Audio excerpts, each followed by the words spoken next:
gaspiller de viande. Après ça, aussi de disposer respectueusement les ossements des animaux. Donc, ils vont construire des plateformes dans les arbres avec comme du sapinage par-dessus. Et on met les ossements, tous les restes qui n'est pas consommé, ils vont les mettre là-dessus. Les animaux aquatiques vont les mettre dans l'eau. Donc, il y a comme cette dimension-là. C'est ça, puis malgré l'arrivée du catholicisme et de la religion catholique, il y a quand même cette pratique-là, toutes ces pratiques-là continuent d'exister parallèlement à la religion catholique, mais pas seulement parallèlement, mais les deux se mélangent ensemble.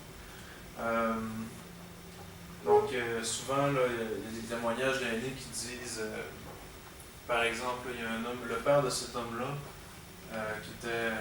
il officiait des cérémonies religieuses, des cérémonies catholiques, mais il n'y avait pas nécessairement d'ordonnance de prêtre, mais il se faisait des baptêmes, il célébrait des mariages, des choses comme ça.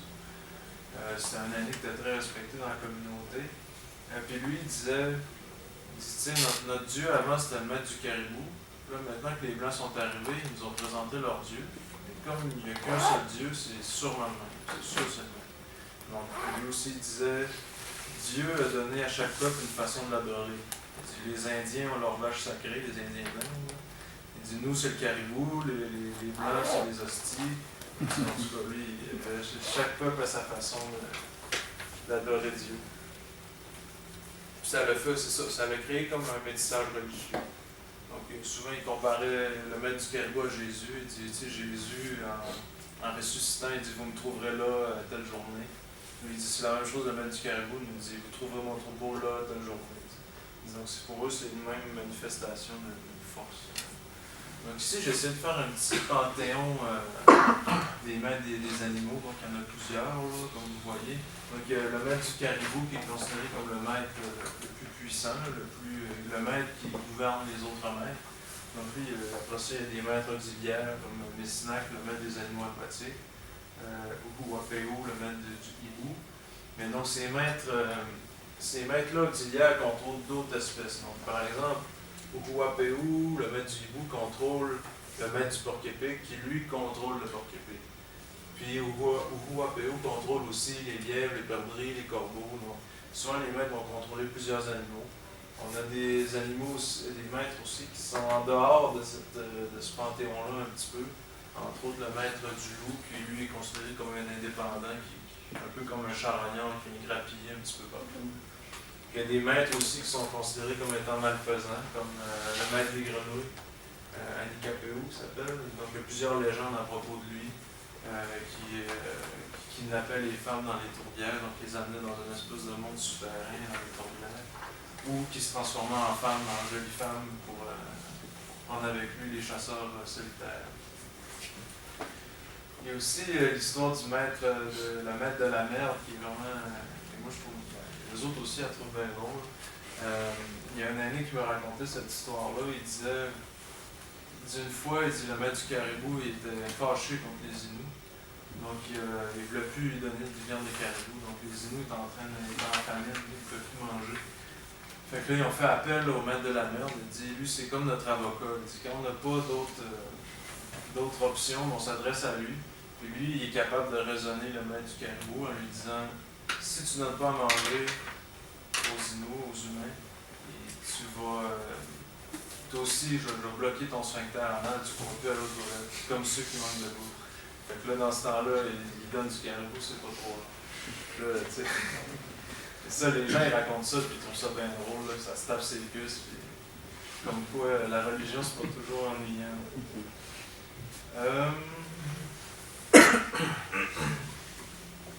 Ah oui, c'est ça, puis cette conception-là, des maîtres des animaux, atteint aussi leur conception du pouvoir. En Innu, pour dire maître des animaux, c'est Awehiap ou Chimar. Awehiap, c'est les animaux, Chimar, c'est le chef. Le mot Chimar, il y a plusieurs connotations. Ça peut autant vouloir dire un chef, un directeur, un leader, ça peut même vouloir dire gardien de but.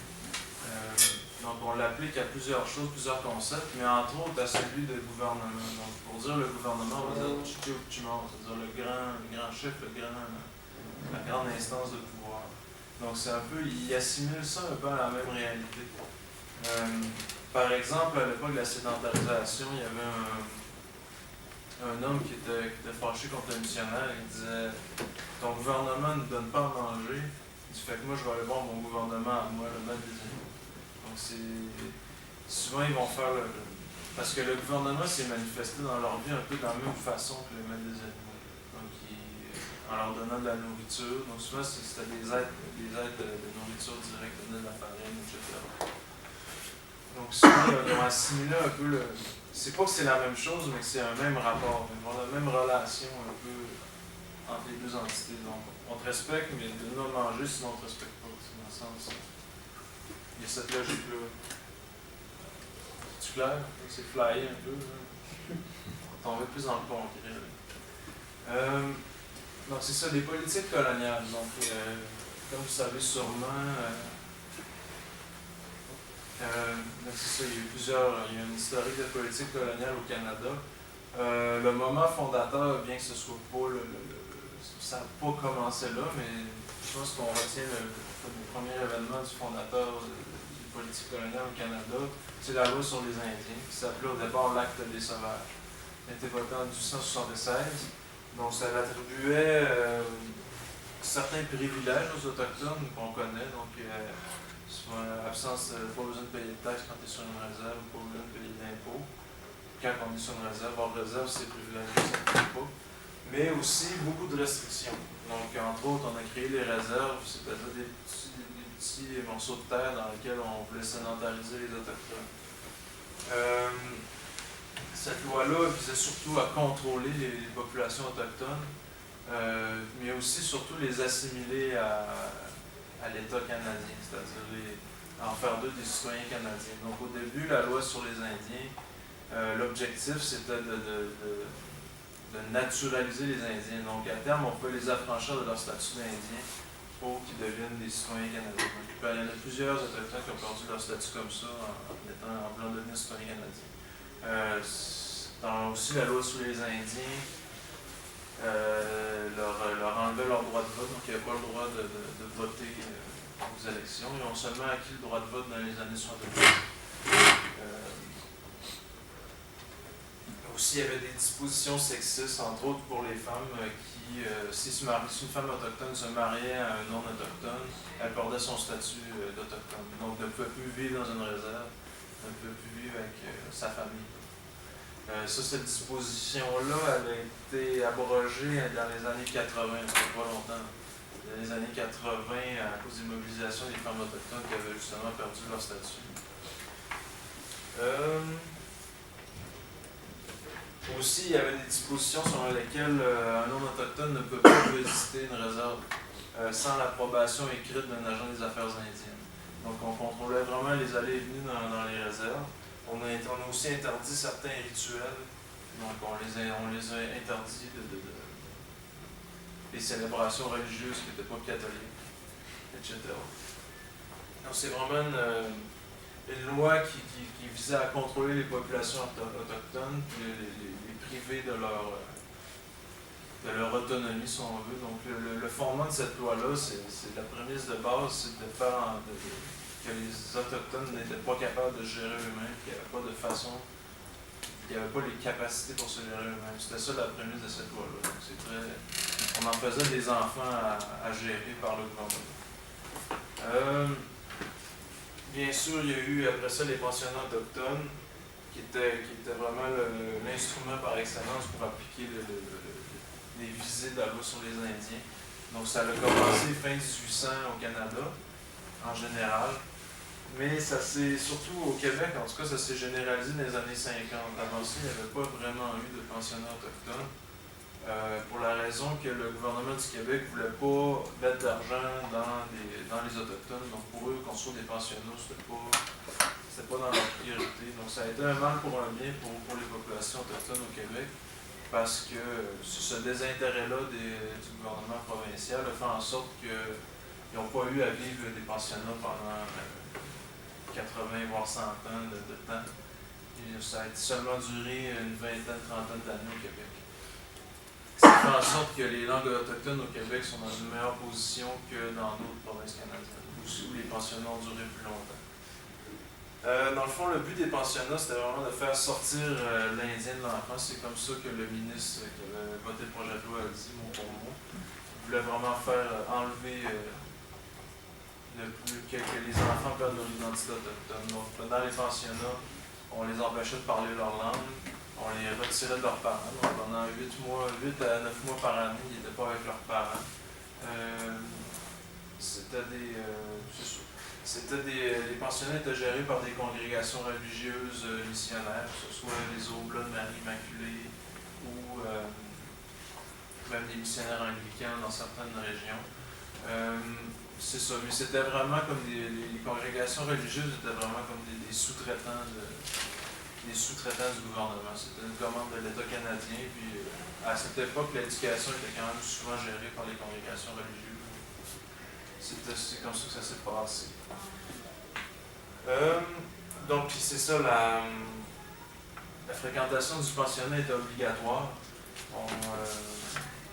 On coupait, si les parents décidaient de ne pas envoyer leurs enfants au pensionnat, on coupait leurs aides monétaires. Donc, dans cette époque-là, il y avait beaucoup d'aides monétaires pour les familles, etc. Et même, ça pouvait même aller jusqu'à l'emprisonnement pour les parents qui refusaient d'envoyer leurs enfants au pensionnat. Donc, il y avait beaucoup de politiques restrictives reliées à ça.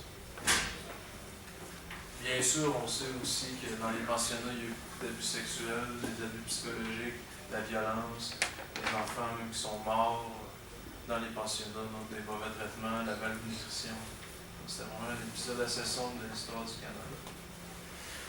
Il y a également le développement du Nord québécois qui a beaucoup fait tort aux populations autochtones. Donc, on a plusieurs exemples pour Lac-Saint-Jean, entre autres, tous les barrages sur la rivière Péribonka qui ont été construits sans consultation et approbation par les Autochtones de l'endroit, donc les gens de Mastoyache.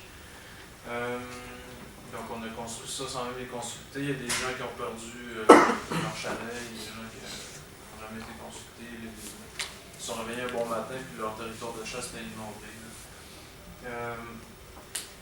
Donc ça entraîne une perte de souveraineté sur le territoire. Donc à mesure que l'industrialisation arrive sur le territoire, donc on ouvre des chemins, les gens arrivent, s'installent, construisent des chalets, construisent des mines qui sont construites, des pourvoiries, peu importe. Donc le territoire devient progressivement privatisé. Donc après ça, souvent il y a beaucoup de gens qui sont fait judiciariser, beaucoup d'Autochtones qui ont été traînés en cours pour avoir chassé sur leur territoire, mais qui avaient été appropriés par des compagnies privées, des pourvoiries, des individus, peu importe. Et finalement, la sédentarisation.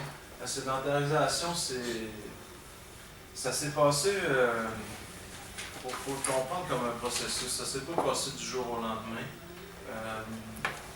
Puis ça ne s'est pas passé en même temps partout dans toutes les communautés. Donc, par exemple, ici à Mastoyache, ça s'est passé, la communauté a été construite à peu près en 1880, fin 1870, début 1880 à peu près. Mais c'est pas toutes les familles de Mastoyache qui ont décidé de s'établir dans la réserve quand elle a été construite. Donc il y a eu plusieurs années avant que toutes les familles quittent la vie nomade. Puis il y a des communautés pour lesquelles la sédentarisation, les premières maisons ont été construites beaucoup plus tard. Entre autres, où je travaille à La Romaine, les premières maisons ont été construites en 1956. Mais même à ça, au départ, on n'avait pas assez de maisons pour tout le monde. Donc, les gens ont quand même continué d'aller dans le bois comme avant pendant quand même plusieurs années. Puis entre autres, la bande voisine, la bande de La Romaine, à Pacochipi, eux ont été déplacés de force par le gouvernement. Donc on les a pris, on les a mis dans un bateau, puis on les a envoyés à La Romaine. On dit on veut juste construire une réserve, ça va coûter trop cher d'en faire une deuxième sur leur territoire à eux. Donc on les a envoyés là-bas en attente qu'une maison, des maisons soient construites pour eux. Donc ils ont vécu sous la tente à La Romaine là, de 1960 à 1963 environ. Ensuite de ça, Ensuite de ça, ils ont décidé de repartir. Donc, c'est peut-être en 1967, désolé, ils ont décidé de repartir vers leur territoire à eux, à pied. Donc, ça leur a pris à peu près un mois à pied d'en revenir à leur ancien territoire. Puis là, ils ont dit au gouvernement, venez nous construire des maisons ici. C'est pas vrai qu'on va s'installer à l'Arlemagne. C'est pas chez nous. Puis en plus, les maisons tardent à venir. On attend ici, on n'est même pas chez nous. Puis là, finalement, il y aura des maisons qui ont été construites en 1971. Donc, ce groupe-là a vécu sous la tente jusqu'à 1971. C'est probablement le groupe probablement qui s'est sédentarisé le plus tard au Québec, peut-être en Amérique du Nord, je sais pas. Donc c'est quand même assez tardif. Donc toutes ces politiques coloniales-là ont eu pour effet de créer plusieurs problèmes sociaux dans les communautés. Donc il y a les abus sexuels et psychologiques que les gens ont subis dans les pensionnats ou par les missionnaires. La dépossession du territoire, comme je disais tantôt, donc on perd la souveraineté sur notre territoire, on perd nos droits de chasse, on perd la possibilité de vivre de notre mode de vie. Aussi, la culture qui est marginalisée, donc dans les pensionnats, les gens n'avaient pas le droit de parler leur langue, on leur disait que leur langue, c'était pas une vraie langue, c'était juste du charabia, que leur mode de vie, que leurs parents étaient sales, que c'était pas une bonne façon de vivre, etc. Donc les gens ont beaucoup souffert de ça, puis ça s'est traduit en abus d'alcool et de drogue, la désorganisation sociale, les violences, les suicides. Donc les gens en perdant l'estime de soi-même. Donc c'est souvent des effets qu'on voit un peu partout dans les pays où il y a eu de la colonisation, que ce soit. C'est à peu près le même scénario un peu partout dans le monde, où il y a eu des populations comme ça qui ont subi des effets de colonisation. Merde, ce qu'il y a là, non, ça va. Les revendications autochtones. Donc, les Autochtones n'ont jamais été vraiment passifs par rapport à l'envahissement de leur territoire. Des fois, c'était une résistance qui était plus pas passive, mais résistance plus discrète, c'est-à-dire on va tout simplement continuer à vivre comme on l'a toujours fait sans demander permission à personne. Il y en a beaucoup qui ont fait ça. On a aussi des traces de mobilisation assez anciennes. Donc en 1847, là, il y a eu ce qu'on appelle les pétitions montagnaises. Donc il y en a une de 1847. Donc ça, c'est avant la création des réserves. C'est avant même la loi sur les Indiens. Mais à cette époque-là, les Autochtones vivaient déjà les effets de la colonisation. Je peux juste trouver le texte.